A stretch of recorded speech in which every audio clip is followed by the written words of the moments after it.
이번에 한화에서 이제 대우조선해양을 인수를 했는데 기대가 많아요. 왜냐면은 한화에는 인프라가 많이 있어요. 거기 전투체계도 자기들이 만들려고. 옛날 같으면 이제 현대하고 대우조선하고 경쟁을 했는데 이 어떤 무기 이런 것들, 장비 이런 것들을 해외에서 사온 경우도 많아요.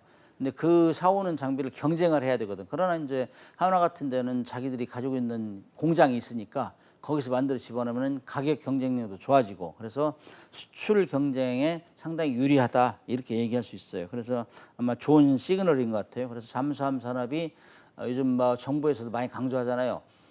방위 산업을 국가 전략 산업을 육성하자. 그러면 뭐 그 중에서도 뭐 K9이나 이런 거는 아주 지금 명품 그 자주포 해가지고 전 세계 시장을 석권하고 있어요. 그래서 잠수함도 그런 방향으로 전략 상품으로 키우자. 그랬으면 좋겠다는 게 저희 바람이고, 독일이 베스트셀러예요. 디젤 잠수함은 현재까지 170여 척을 수출했다고. 그 다음에 이제 프랑스가 30여 척을 수출했는데, 우리는 인도네시아에 3척 수출하고 지금 캐나다에 수출하려고 대기하고 있어요. 그래서 캐나다, 필리핀 이런데, 한국이 이제 2012년에 인도네시아에 잠수함 3척을 수출했을 때 1조 2천억이었어요.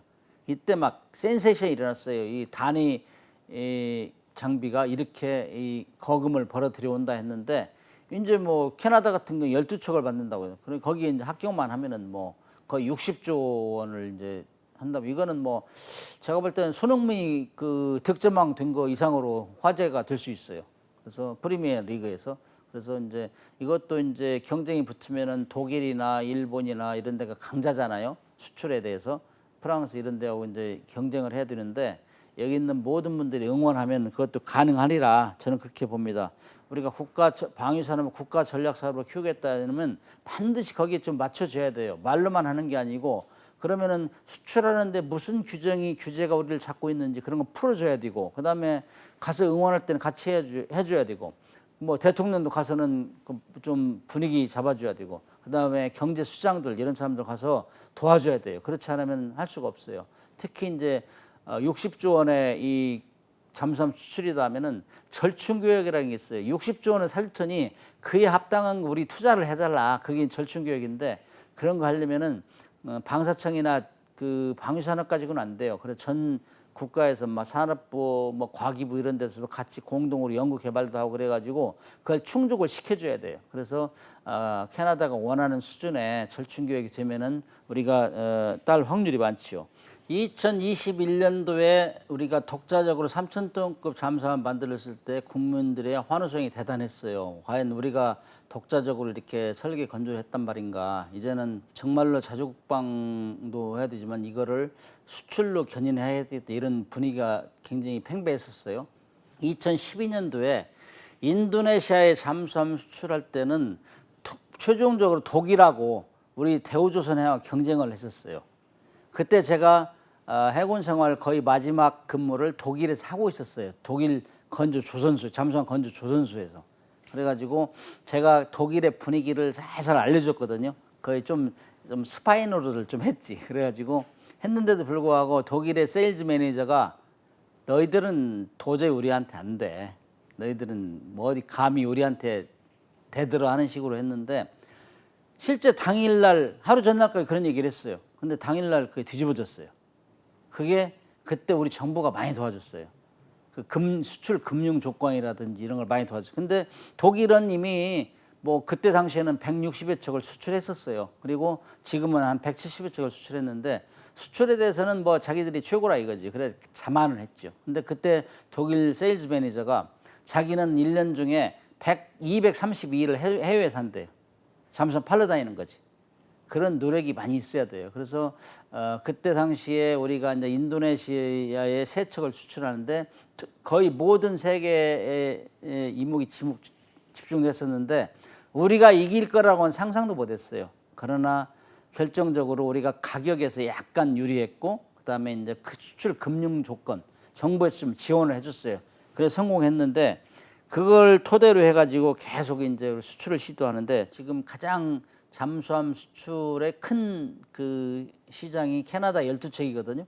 여기에 지금 최종적으로는 우리하고 일본하고 경쟁하지 않을까 이런 예상을 해요. 왜냐면은 거기에는 독일도 있고 스웨덴도 있고 스페인도 있고 그렇지만은 이런 국가들은 캐나다에서 원하는 거는 2,500톤에서 3,000톤짜리예요.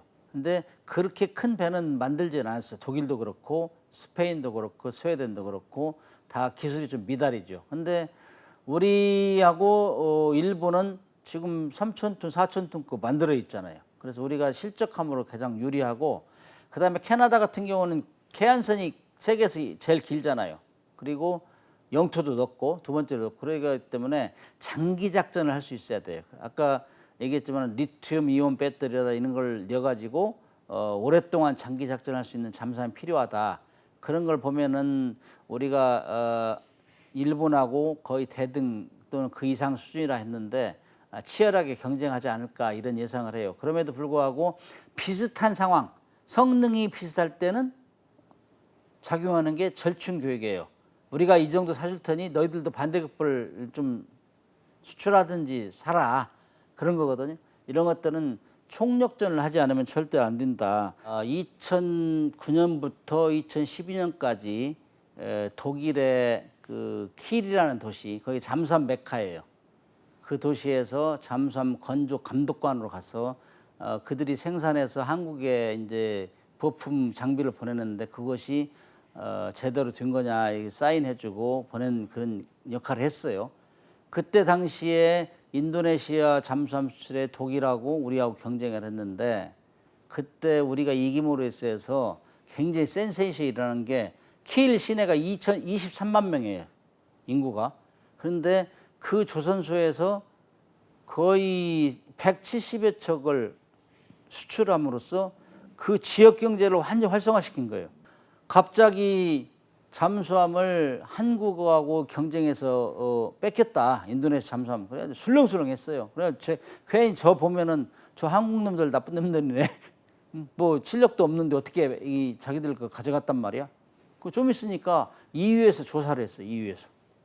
EU에서 야 너희들 도대체 어떻게 했는데 잠수함은 너희들이 베스트셀러가 이렇게 졌단 말이냐, 조사도 하고 그랬어요. 그만큼 이 지역 경제도 대단히 역할을 많이 하고 기여를 많이 하고, 그다음에 청년들 뭐 요즘 취직 잘 안 되잖아요. 그래서 청년들 일자리도 많이 줄 수 있다, 그런 게 좋은 장점이고, 비슷한 사례가 지금 우리가 작년에 그 폴란드에 173억 불을 수출했어요.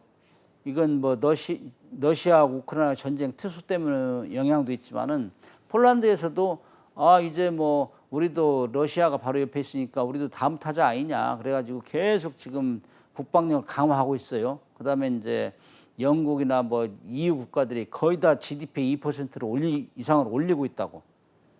그렇게 해서 우리도 작년에 173억 불을 계약을 했기 때문에 우리 한국에서도 엄청난 그 분위기가 업됐었어요. 야, 이거 진짜 방산이 수출 효자 종목이네. 방산 쳐다보지도 않았는데 이제 국가 전략 사업을 키워야 되니, 이런 얘기 많이 나와가지고 하니까 EU에서 또 제동 걸었어요. 그래서 폴란드에 이제 사실 K9은 아주 명품으로 소문이 나 있기 때문에 유리한 고지에 있었는데, K2 전차 이것도 독일 전차에 비해서 상당히 이 가성비가 뛰어나요. 성능은 거의 비슷한데 가격이 쌌단 말이죠.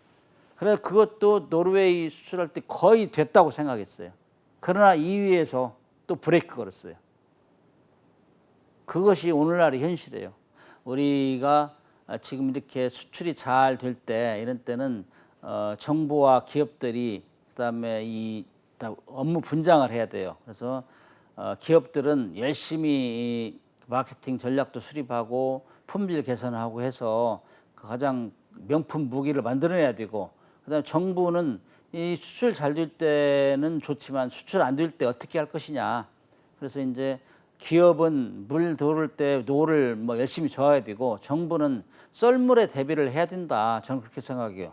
왜냐면은 수출 안 되면, 잘 되다가 안 되면 어떻게 할 거예요? 이미 생산시설 다 투자하고, 그다음에 청년들 일자리도 많이 창출해가지고 업무하고 있는데, 일하고 있는데 수출 안 된다고 또 갑자기 내보낼 수 없잖아요. 그래서 이런 거 어떻게 하느냐? 기존에 있는 무기를 계속 성능 업그레이드 시켜야 돼요. 업그레이드 시키고 그런 장비들을 이제 해외에 수출할 수 있는 길을 많이 이제 터줘야 돼요. 왜냐면은 요즘에는 하도 기업들이 도산을 많이 해요. 중소기업들이. 예, 그다음 특히 코로나 시대에 도산한 기업이 참 많아요. 그래서 과거에는 뭐 기업 대 기업이 서로 이제 이 비즈니스 했는데 요즘에는 정부가 개런티를 안 해주면 잘 안 해줘요.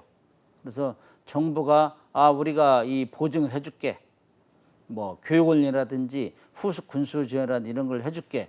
이런 식으로 해주고 그다음에 우리 같은 경우는 남북 대치 상황에서 거의 모든 육해공 장비를 우리가 지금 독자적으로 만들어낸단 말이죠. 물론 미국에 사오는 것도 제법 있지만은 이런 무기를 만들어내기 때문에 우리가 전쟁은 지금 뭐 70년 동안 안 하고 있으니까 이것이 이제 시간이 지나면 또 중고품으로 된다고. 그래서 그런 중고품 같은 것도 선별해서 팔아주고 중고품이 나가면은 다시 또 생산하고 이 공장을 계속 돌려줘야 돼요. 이런 역할들을 정부에서 잘 해줘야 이 방위산업이 계속 지속적으로 성장한다. 이런 차원에서 다시 한번 강조를 하고 싶습니다.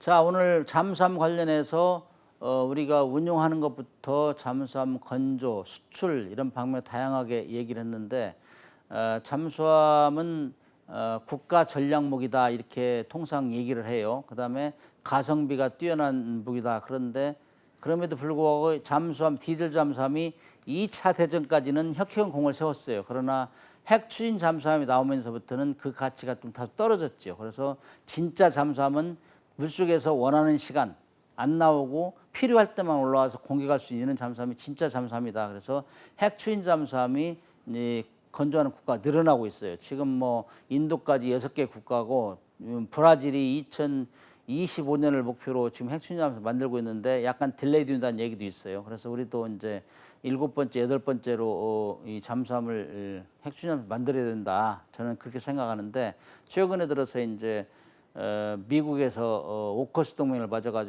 맺어가지고 호주에 핵 추진 잠수함을 지원해주겠다, 기술 지원해주겠다 해가지고 핫 이슈가 됐었죠. 그래서 이제 우리가 이제 태평양에서 우리의 목소리도 내고 하려면은 정말 가성비가 뛰어난 핵 추진 잠수함도 하루빨리 만들어서 우리가 작전에 투입해야 된다. 그렇게 해야만인 모든 잠수함 기술을 고루 갖춤으로써 수출에도 크게 기여할 것이다. 저는 그렇게 생각을 합니다. 오늘 경청해 주셔서 감사합니다.